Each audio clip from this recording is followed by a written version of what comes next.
Hello everyone, this is Surabhi. Welcome to Study Hacks. कैसे हो सब? आई होप आप लोग सब ठीक है, अपनी स्टडी को अच्छी तरीके से कवर अप कर रहे हैं। डिस्कशन जो रहेगा आज का वो काफ़ी ज़्यादा इंपॉर्टेंट होने वाला है। 13 और 14 जनवरी के जो इंपॉर्टेंट करंट अफेयर्स है वो मैं दोनों डेज़ के आज डिस्कस करूँगी, तो काफ़ी ज़्यादा इंपॉर्टेंट रहेंगे। आइए आज का जो डिस्कशन है वो हम लोग स्टार्ट करते हैं। सबसे पहले happy Pongal to all. Pongal जो है वो आज के दिन सेलिब्रेट किया जाता है, ठीक है। और कौन से स्टेट में सेलिब्रेट किया जाता है ये आप लोगों का होमवर्क है। प्लीज़ जाके सर्च ज़रूर कीजिएगा और इसका आंसर ज़रूर दीजिएगा, ठीक है। नेक्स्ट यहाँ पे बात की जा रही है वर्ल्ड हिंदी डे के बारे में। एक तो हम नेशनल हिंदी डे सेलिब्रेट करते हैं 14 सितंबर को, एवरी ईयर हमारी कंट्री में ये सेलिब्रेट किया जाता है। और एक वर्ल्ड लेवल पे हिंदी डे जो है वो सेलिब्रेट किया जाता है एवरी ईयर 10 जनवरी को हर साल, ठीक है। प्रमोट करने के लिए हमारी जो हिंदी लैंग्वेज है all around the world, okay. यानी हमारी जो प्यारी हिंदी लैंग्वेज है उसको ऑल अराउंड द वर्ल्ड भी रिकॉग्नाइज किया जाता है। ईयर 2022 जो है occasion UNESCO's world heritage centre जो है इनके द्वारा एग्री किया गया कि अब पब्लिश किया जाएगा Hindi description of India's world heritage sites on world जो हमारा हेरिटेज सेंटर है, ठीक है। तो इसकी वेबसाइट पे जो है वर्ल्ड हेरिटेज सेंटर जो उसकी वेबसाइट रहेगी वहाँ पे इसको क्या किया जाएगा, इसका डिस्क्रिप्शन जो है हिंदी लैंग्वेज का वहाँ पे पब्लिश किया जाएगा, ठीक है। यानी कि हमारी हिंदी लैंग्वेज को प्रमोट किया जाएगा ऑल अराउंड द वर्ल्ड। अगर बात करें वर्ल्ड हेरिटेज जो सेंटर है ये इस्टेब्लिश किया गया 1992 में, और पहली बार जो वर्ल्ड हिंदी डे सेलिब्रेट किया गया 2006 में किया गया, ठीक है, to commemorate the anniversary of the first Hindi conference, ठीक है। जब फर्स्ट हिंदी कॉन्फ्रेंस हुई थी उसकी ही याद में ये जो है वर्ल्ड हिंदी डे यहाँ पे रिकॉग्नाइज किया गया कि 2006 में हम इसको सेलिब्रेट करेंगे एवरी ईयर 10 जनवरी को। और जो फर्स्ट वर्ल्ड हिंदी कॉन्फ्रेंस हुई थी ये नागपुर में हुई थी, महाराष्ट्र में, ठीक है। तो 10 जनवरी 1975 में हुई थी। और बात की गई थी यहाँ पे हिंदी दिवस के बारे में भी, क्योंकि हिंदी दिवस जो है ये डिफरेंट है वर्ल्ड हिंदी डे से, ठीक है। तो ये याद रखिएगा आप लोग। अगर बात करें इसको ऑल्सो सेलिब्रेट किया जाता है बाय इंडियन एम्बेसीज के द्वारा जो अलग अलग कंट्रीज़ में लोकेटेड है हमारी एम्बेसीज जो है, ठीक है। तो वर्ल्ड हिंदी सेक्रेटरीट बिल्डिंग्स जो है ये इनोग्रेट की गई थी मॉरिशियस में 2018 में, ये भी याद रखिएगा, ठीक है। तो नेशनल हिंदी डे के बारे में हम देख लेते हैं जो हमारी कंट्री में सेलिब्रेट किया जाता है। हिंदी जो है कौन सी स्क्रिप्ट में लिखी गई है, ये देवनागरी स्क्रिप्ट में लिखी गई है, ठीक है।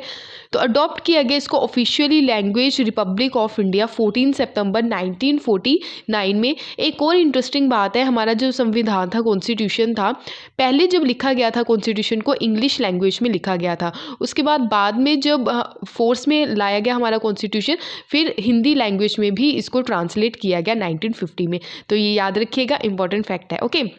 हिंदी दिवस जो है एवरी ईयर 14 सितंबर को सेलिब्रेट किया जाता है। काफ़ी सारी इंपॉर्टेंट पर्सनालिटीज़ भी रही जिनके द्वारा काफ़ी ज़्यादा इंपॉर्टेंट रोल प्ले किया गया हिंदी ऑफिशियल लैंग्वेज बनाने के लिए, जैसे कि काका केलेलकर, मैथिली शरण गुप्ता, हजारी प्रसाद द्विवेदी, सेठ गोविंद दास, ये इंपॉर्टेंट पर्सनालिटीज़ थी जिनके द्वारा कंट्रीब्यूशन दिया गया कि हिंदी जो है उसको ऑफिशियल लैंग्वेज बनाना है। अगर हिंदी की बात करें हमारा जो संविधान में उसमें 12 शेड्यूल्स हैं, ठीक है। तो 12 शेड्यूल में जो शेड्यूल 8 जो है वो किसके बारे में बात करता है, लैंग्वेजेस के बारे में बात करता है, जिसमें 22 लैंग्वेजेस हैं, ऑफिशियली 14 लैंग्वेजेस थी, अमेंडमेंट करके आज के टाइम में 22 लैंग्वेजेस आपको देखने को मिलती हैं। तो हिंदी भी उसमें शामिल है। तो Hindi is also an 8th schedule language, okay. Important बात यह है कि इंग्लिश जो है वो 8 शेड्यूल लैंग्वेज में ऐड ऑन है या नहीं है, ये एक मिनट जाके ज़रूर देखिएगा, ठीक है। तो आर्टिकल 351 जो है ये प्रटेन करता है directive for development of the Hindi languages. तो आर्टिकल 351 जो है हमारे संविधान का, ये भी आप लोगों ने याद रखना है। उसके अलावा अगर हम बात करें तो लिस्ट जो है लैंग्वेजेस की 8 शेड्यूल में, ठीक है, 22 है। तो ओरिजिनली कितनी थी लैंग्वेजेस, 14 लैंग्वेजेस थी। असामी, बंगाली, गुजराती, हिंदी, कन्नड़, कश्मीरी, कोंकणी, मलयालम, मणिपुरी, मराठी, नेपाली, ओडिया, पंजाबी, संस्कृत, सिंधी, तमिल, तेलुगु, उर्दू, बोडो, संथाली, मैथिली एंड डोगरी। ये ऐसी लैंग्वेजेस हैं जो हमारे 8th शेड्यूल में यहाँ पे ऐड ऑन की गई हैं, ठीक है। उसके बाद क्या किया गया, जो 14 ओरिजिनल लैंग्वेज थी अमेंडमेंट किए गए। यहाँ पे आप देखिएगा शेड्यूल्स जो हैं, यहाँ पे 12 शेड्यूल्स मैंने प्रोवाइड करवा दिए हैं, ठीक है। तो यहाँ पे 8 शेड्यूल है जो लैंग्वेजेस के बारे में बात करता है, ठीक है।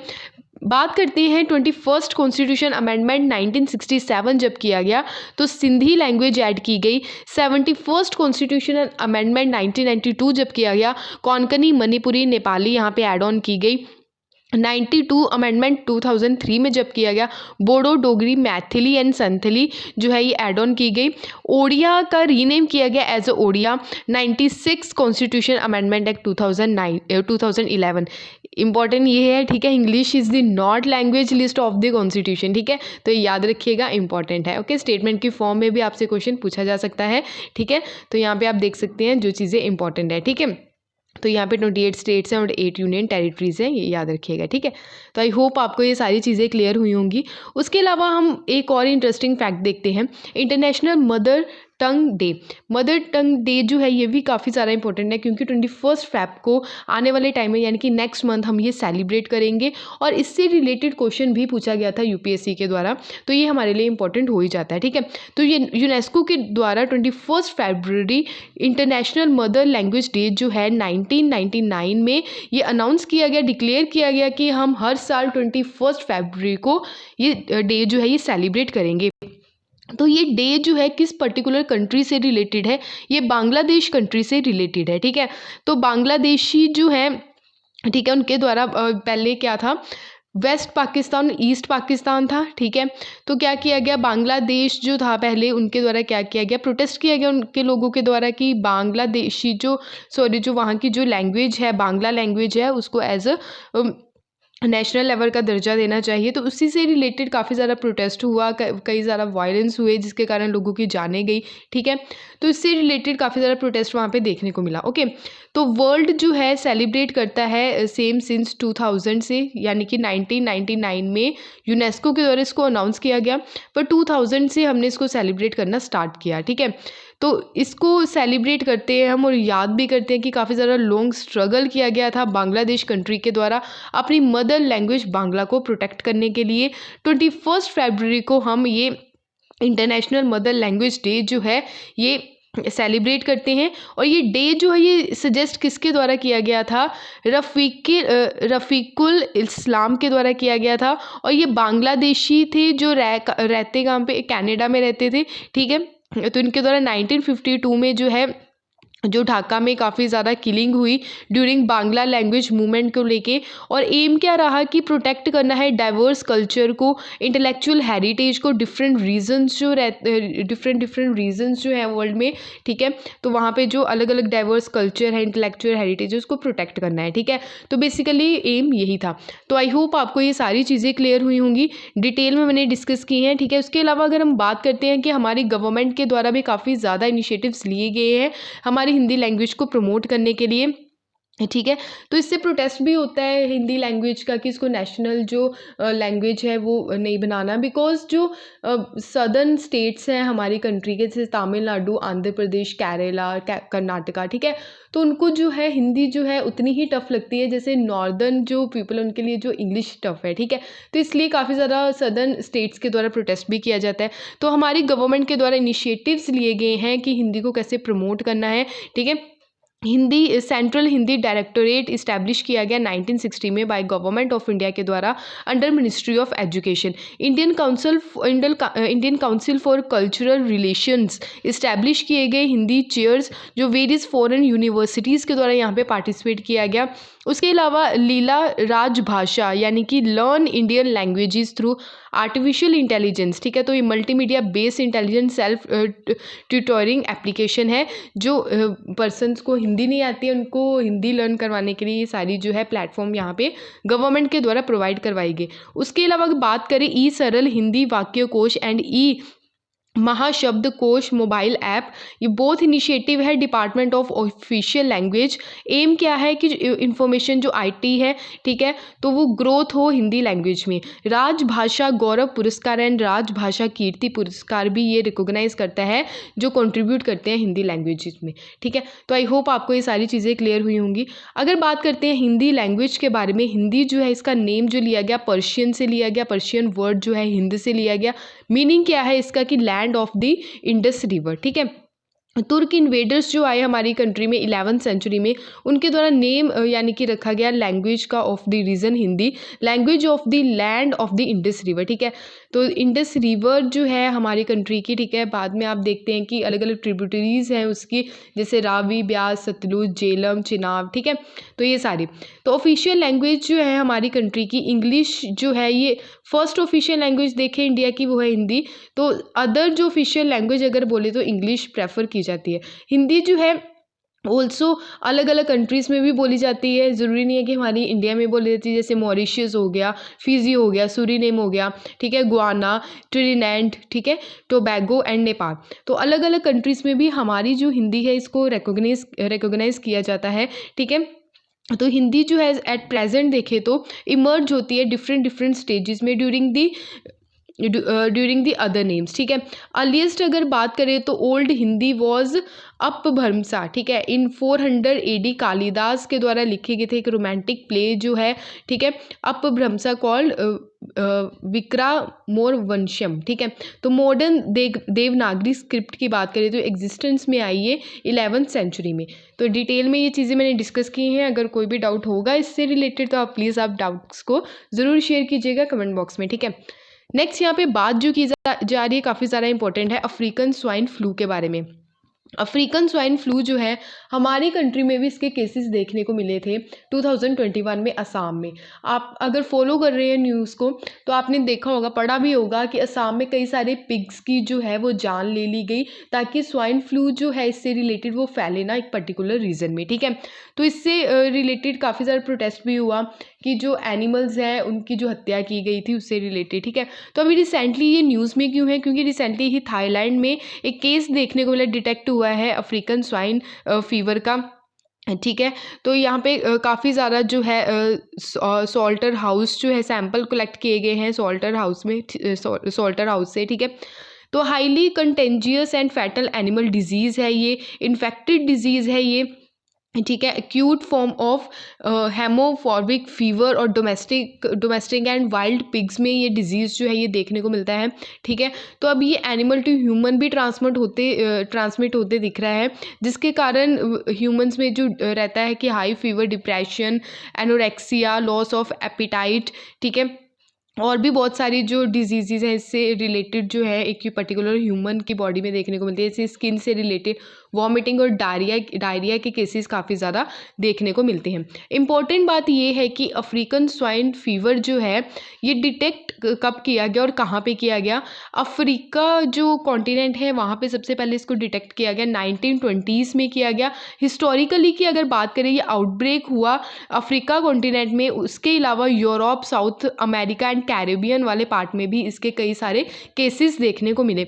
मोर रिसेंटली की अगर बात करें 2007 में ही डिजीज़ जो है ये रिपोर्ट किए गए मल्टीपल कंट्रीज़ में, जैसे Africa, Asia, Europe and both domestic and wild pigs में ये केसेस जो हैं वो देखने को मिले। 2021 में हमारी कंट्री में ही केसेस जो है इसके डिटेक्ट किए गए। जैसे मैंने आपको असम का केस बताया, मोर्टेलिटी जो है रेट वो काफ़ी ज़्यादा हाई हो गया, यानी कि जो मृत्यु दर है इससे रिलेटेड वो काफ़ी ज़्यादा हाई होगी, 100% तक ये पहुंच गई। ठीक है, फीवर जो है इसका कोई इलाज नहीं है। ठीक है, यहाँ पे जो बातें की जा रही हैं, ठीक है, तो एनिमल्स को मार के इसको फैलने के ये फैले ना, इसलिए एनिमल्स को कई जगह पे मारा जाता है, स्पेशली पिग्स को।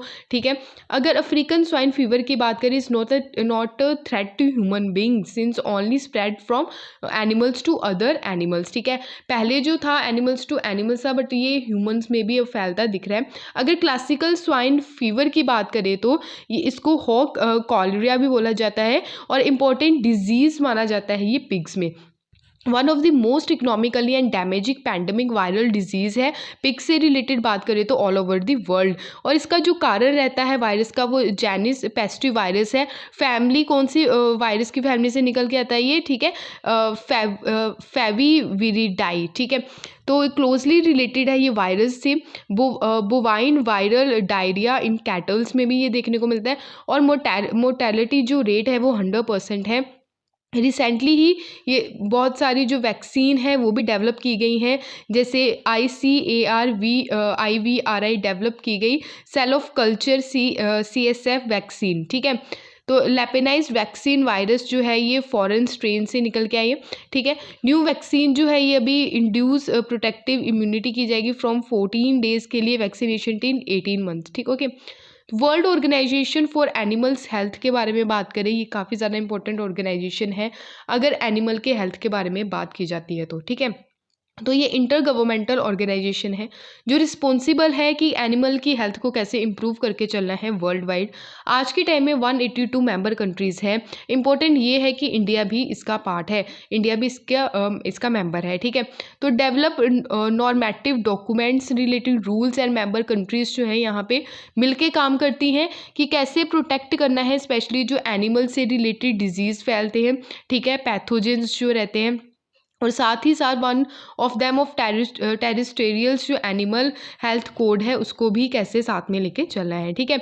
तो स्टैंडर्ड जो है जो रिकॉग्नाइज किए जाते हैं वर्ल्ड ट्रेड ऑर्गेनाइजेशंस के द्वारा, ठीक है। तो रेफरेंस रहता है इंटरनेशनल सैनिटरी जो रूल्स हैं, यानी कि साफ़ सफाई से रिलेटेड जो रूल्स है उसको भी फॉलो करके चलना है।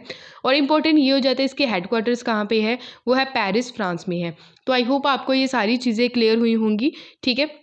यहाँ पे आप देख सकते हैं अफ्रीकन स्वाइन फीवर जो है पिग से रिलेटेड है, और पिग से रिलेटेड एक इम्पॉर्टेंट फैक्ट भी है जो हम डिस्कस करेंगे, ठीक है। तो लास्ट तक वीडियो ज़रूर देखिएगा ताकि आपका पॉइंट कोई भी छूटे ना, ठीक है। यहाँ पे आप देख सकते हैं कि थाईलैंड वाला जो एरिया है यहाँ पे है, ठीक है। थाईलैंड कंट्री है, थाईलैंड की जो कैपिटल है वो बैंकॉक है। कंबोडिया, यहाँ पे आप वियतनाम देख सकते हैं। थाईलैंड को जो जो कंट्रीज़ जो बॉर्डर टच करती है, कंबोडिया है, लाओस है, बुर्मा यानी कि म्यांमार है, ठीक है। यहाँ पे आप देख सकते हैं गल्फ ऑफ थाईलैंड है, अंडमान सीज है, और यहाँ पे क्या है, वियतनाम। तो आई होप आपको ये सारी चीज़ें क्लियर हुई होंगी। नेक्स्ट चलते हैं। नेक्स्ट यहाँ पे बात की जा रही है हैनले पासपोर्ट इंडेक्स 2022 के बारे में। इंडिया का जो रैंक रहा है इसमें काफ़ी ज़्यादा इंपॉर्टेंट है, 83rd रैंक रहा है। तो लास्ट अगर बात करें तो 90 था हम लोगों का रैंक, तो अभी इसमें इम्प्रूवमेंट होती दिख रही है। इंडिया का पासपोर्ट जो है वो पासपोर्ट पावर जो है वो इम्प्रूव हुई है क्वार्टर्स कंपेयर अगर देखें 2021 से, क्योंकि लास्ट टाइम जो हमारी रैंक रही थी वो 90th रही थी, ठीक है। तो अब जो है हमारे पासपोर्ट की जो पावर है वो बढ़ती दिख रही है। अब 83 रैंक जो है हैनले पासपोर्ट इंडेक्स में शामिल हुई है, ठीक है। तो अब बात करते हैं हम लोग कि सबसे ज़्यादा पावरफुल इंडेक्स कौन सी कंट्री का है, वो भी हम देखेंगे। करंटली अब अगर देखें तो रैंक क्वार्टर जो है 2022 का यहाँ पे इंडेक्स जो है ये अभी रिलीज़ किया गया है। हैनले पासपोर्ट इंडेक्स जो है ओरिजिनली रैंकिंग जो है ये वर्ल्ड में जितनी कंट्रीज़ है उसके पासपोर्ट्स के बारे में बताती है कि कौन सी कंट्री का कितना पावरफुल पासपोर्ट है। ओरिजिनली अगर देखें तो ये क्रिएटेड किसके द्वारा किया गया था, डॉक्टर क्रिश्चियन एच कैलिन के द्वारा, जो चेयरमैन है, ठीक है, हैनले एंड पार्टनर्स के। रैंकिंग बेस्ड जो एक्सक्लूसिव डाटा है from international airport transport association से ये इकट्ठा किया जाता है और मेंटेन करता है ये world largest and most accurate database of travel information. Launch किया गया था फर्स्ट टाइम 2006 में। इंक्लूडेड रहती हैं इसमें 199 डिफरेंट पासपोर्ट इसमें इंक्लूड रहते हैं।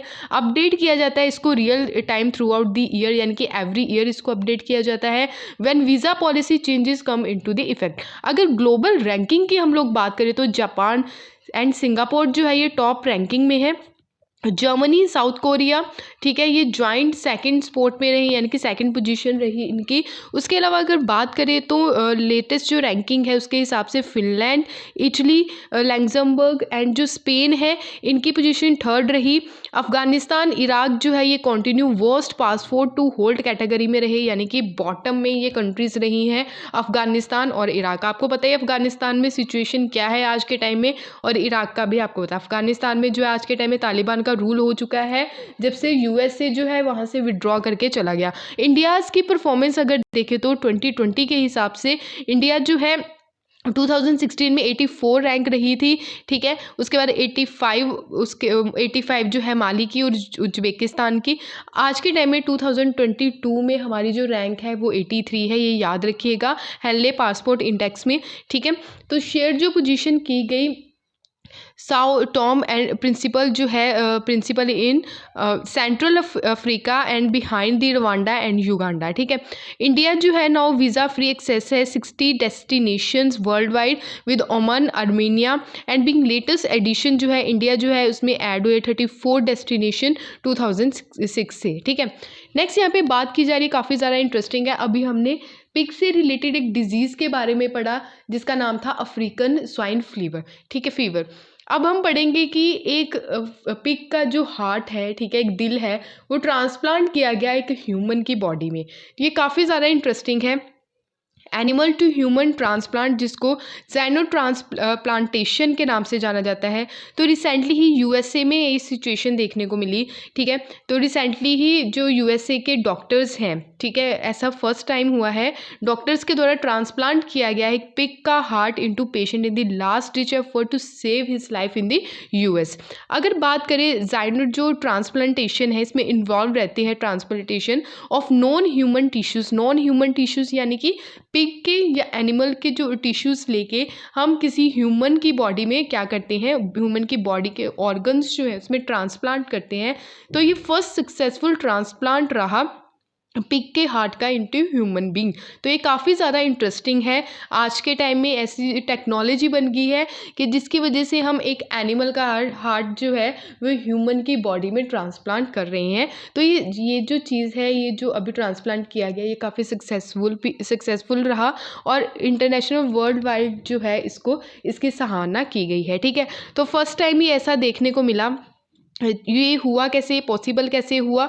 जीन एडिटिंग के थ्रू। आपको याद होगा अगर आप फॉलो कर रहे हैं, 2020 में जीन एडिटिंग से रिलेटेड नोबेल प्राइज़ दिया गया केमिस्ट्री की फील्ड में। ठीक है, यहाँ पे आप देख सकते हैं जीनोम एडिटिंग। ठीक है, कैस्पर कैस 9 के नाम से इसको जाना गया। 2 पर्सनैलिटीज़ को जीन एडिटिंग से रिलेटेड, यहाँ पे आप देख सकते हैं जीन्स कटिंग सीजर्स का नाम देके इसको क्या किया गया, कैस्पर कैस 9 जेनेटिक सीजर्स का नाम इसको दिया गया। जीन्स की कटिंग यहाँ पे की जाएगी जिसकी वजह से हम ट्रांसप्लांट कर सकते हैं। 2 पर्सनैलिटीज़ को अवार्ड दिया गया था नोबेल प्राइज़ इन केमिस्ट्री 2020 में। एनिमल कारपेंटर जेनिफर ए डोडुआ को, ये दोनों को ये प्राइज़ दिया गया। ठीक है, तो इससे रिलेटेड मैंने वीडियो भी बना रखी है, प्लीज़ जाके ज़रूर देखिएगा। ठीक है, 2020 के और 21 के भी नोबेल प्राइजेस जो है उससे रिलेटेड वीडियोज़ जो हैं वो अवेलेबल हैं, आप जाके ज़रूर देखिए। ओके, उसके अलावा अगर हम बात करते हैं, यहाँ पे जो है ये ट्रांसप्लांट किया गया, ये हार्ट है, ठीक है, इन पर्सनैलिटी का यूएसए में ये ट्रांसप्लांट जो हुआ, ठीक है, डॉक्टर्स के द्वारा ये सारी चीज़ें की गई।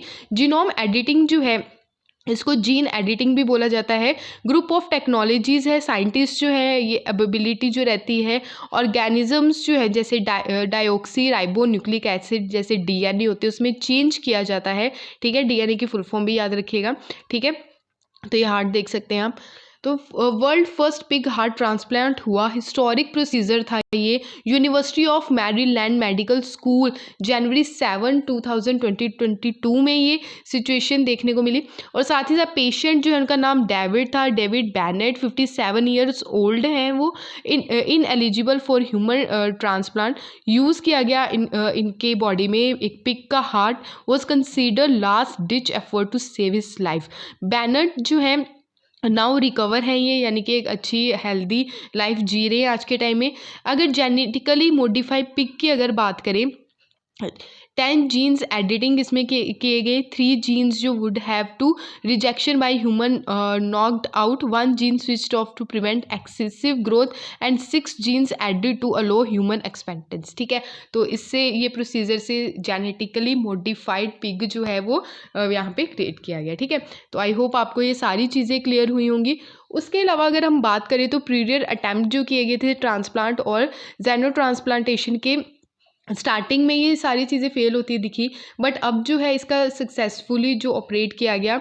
ठीक है, रिस्पार्क जो है इसका आज के टाइम में डिबेट भी देखने को मिल रहा है कि जो पिग का जो हार्ट यूज़ किया गया है, तो आज के टाइम में डिबेट का भी काफ़ी ज़्यादा इश्यूज देखने को मिला है। स्पेशली जो ह्यूमन राइट ग्रुप्स हैं वो अपोज कर रहे हैं इसको लेकर। अगर सिग्निफिकेंस की बात करें तो ये डेवलप जो किया गया है काफ़ी क्लोजर स्टेप है सॉल्व करने के लिए। जो आज के टाइम में ग्लोबल ऑर्गन शॉर्टेज देखने को मिलती है वो भी इसमें रिकवर होती दिखेगी। अगर इंडिया की बात करें तो पेशेंट्स जो हैं आज के टाइम में 25,000 to 30,000 जो है उनके लीवर ट्रांसप्लांट होता है एनुअली, बट ओनली अबाउट 1500 जो है एंड अप रिसीविंग कर पाते हैं इन चीज़ों को।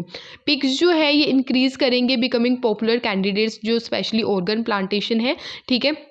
तो ये सारी चीज़ें जो है यहाँ पे देखने को मिलेंगी, ठीक है। यहाँ पे भी आप देख सकते हैं जेनेटिकली इंजीनियरिंग पिग्स जो ऑर्गन है कैसे डोनेट किया जाता है, जीन एडिटिंग के थ्रू किया जाता है, ठीक है। फिर एम्ब्रॉयज़ जो रहते हैं उनको यहाँ पे मिक्स किया जाता है। जेनेटिकली इंजर्ड जो इंजीनियर्ड जो पिग्स हैं, ठीक है, उनसे ये सारी एडिटिंग वगैरह डीएनए एडिटिंग की जाती है। ऑर्गन को रिमूव करके पिग के बॉडी से ह्यूमन में ट्रांसप्लांट किया जाता है। फिर पेशेंट्स को इम्यूनो जो सिस्टम रहता है, ठीक है, ड्रग्स वगैरह जो रहते हैं, मेडिसिन्स वगैरह दी जाती हैं, उसके बाद जो है ट्रांसप्लांट के जो प्रोसीजर यहाँ पे देखने को मिलता है। तो आई होप आपको ये सारी चीज़ें क्लियर हुई होंगी। यहाँ पे बात की जा रही है अभी ओमिक्रॉन के केसेस काफ़ी ज़्यादा बढ़ रहे हैं, स्पेशली रूरल केसेस जो है वो काफ़ी ज़्यादा बढ़े हैं, यानी कि गाँव के लेवल पर काफ़ी ज़्यादा केसेस देखने को मिले और ये काफ़ी ज़्यादा खतरे की बात भी है आज के टाइम में, ठीक है। नेक्स्ट यहाँ पे बात की जा रही है economic development with social justice is our goal. ये बोला गया है तमिलनाडु के जो चीफ मिनिस्टर है उनके द्वारा बोला गया है, ठीक है, के स्टालिन के द्वारा, कि सोशल जो डेवलप है, ठीक है, उसके साथ साथ सोशल जस्टिस है उस पर भी फोकस करना बहुत ज़्यादा ज़रूरी है, ठीक है। इकोनॉमिक ग्रोथ की अगर हम बात करें, इकोनॉमिक डेवलप की बात करें तो ये नेचुरल रिवर्सिबल है, यानी कि इकोनॉमिक की यहाँ पे ग्रोथ देखने को मिलती है, यहाँ इकोनॉमिक में इम्प्रूवमेंट हुआ है, ये शो किया होता है। इकोनॉमिक डेवलप की बात करें तो ये डेलिब्रेट है और इरिवर्सिबल है, यानी कि लोगों को ग्राउंड लेवल पर कितना फ़ायदा हो रहा है, लाइफ में लोगों की कितनी इम्प्रूवमेंट हुआ है, ये इकोनॉमिक डेवलप शो करता है। यानी कि इकोनॉमिक ग्रोथ जो है, इकोनॉमिक ग्रोथ के कंपैरिजन में इकोनॉमिक डेवलप में फोकस करने की यहाँ पे काफ़ी ज़्यादा ज़रूरत है। सोसाइटी, इकोनॉमी और इन्वायरमेंट जो है इसको साथ में लेके चलने की काफ़ी ज़्यादा ज़रूरत है। कि इकोनॉमिक ग्रोथ की बात करें तो इंक्रीज़ रहता है इसमें GDP, higher national income output जो रहती है। इकोनॉमिक डेवलप की बात करें तो इकोनॉमिक ग्रोथ रहती है, इंक्रीजिंग लिविंग स्टैंडर्ड जो है वो इंक्रीज़ होता है लोगों का, एजुकेशनल स्टैंडर्ड इंक्रीज़ होता है दिखता है, लोगों की हेल्थ केयर में इंप्रूवमेंट होती है, इंफ्रास्ट्रक्चर इंप्रूव होता है, डाइवर्सिफिकेशन जो रहती है इकोनॉमिक की वो भी इंप्रूवमेंट देखने को मिलती है, ठीक है। सस्टेनेबल की अगर बात करें तो सोशल, इन्वायरमेंट, इकोनॉमिक जो है इसको साथ में लेके चलना, फिर सस्टेन होती है हमारी जो सस्टेनेबल डेवलपमेंट देखने को मिलता है। यहाँ पे आप देख सकते हैं सोसाइटी में क्या क्या चीज़ें आ जाती है, वेलफेयर आ जाता है, इक्वल अपॉर्चुनिटी आ जाती है, social cohesion, internationally solidarity, maintenance of human capital. Economic की बात करें तो इकोनॉमिक ग्रोथ यहाँ पे काउंट किया जाता है, प्रोडक्शन हो गया, एम्प्लॉयमेंट हो गया। इन्वायरमेंट की बात करें तो कंजप्शन जो रहते हैं, resources, material, wastage, risk, rate of change, natural and culture, landscape, ठीक है। तो ये सारी चीज़ें हैं, ये आप लोगों को साथ में लेके चलनी है, ठीक है। स्पेस फॉर ड्रीम्स, ये अभी न्यूज़ में क्यों है, क्योंकि इसरो के अभी न्यू चेयरमैन यहाँ पे अनाउंस किए गए हैं जिनका नाम है एस सोमनाथ, ठीक है। इनके द्वारा रिप्लेस किसको किया गया है, के सिवान को रिप्लेस किया गया है, जो फॉर्मर चेयरमैन थे किसके, इसरो के, इंडियन स्पेस रिसर्च ऑर्गेनाइजेशन जिसको हम बोलते हैं, ठीक है। तो ये काफ़ी ज़्यादा इंपॉर्टेंट है। तो विक्रम साराभाई स्पेस स्टेशन जो है त्रिवेंद्रमपुरम में, ठीक है, तो वहाँ पे ये सारी चीज़ें देखने को मिली। इनके द्वारा के सिवान को रिप्लेस किया गया है। चंद्रयान 2 जो मिशन था ये के सिवान के टर्म ड्यूरेशन में हुआ था, ये अनसक्सेसफुल रहा, ठीक है। अनसक्सेसफुल तो नहीं कह सकते, ये हाफ सक्सेसफुल तो रहा ही, ठीक है। इसमें जो लॉन्चर रहा था GSLV मार्क 3 जिसको बाहुबली के नाम से भी जाना जाता था, ठीक है। एक ऑर्बिट था, ठीक है। लैंडर का नाम विक्रम, रोवर का नाम प्रज्ञान, ठीक है।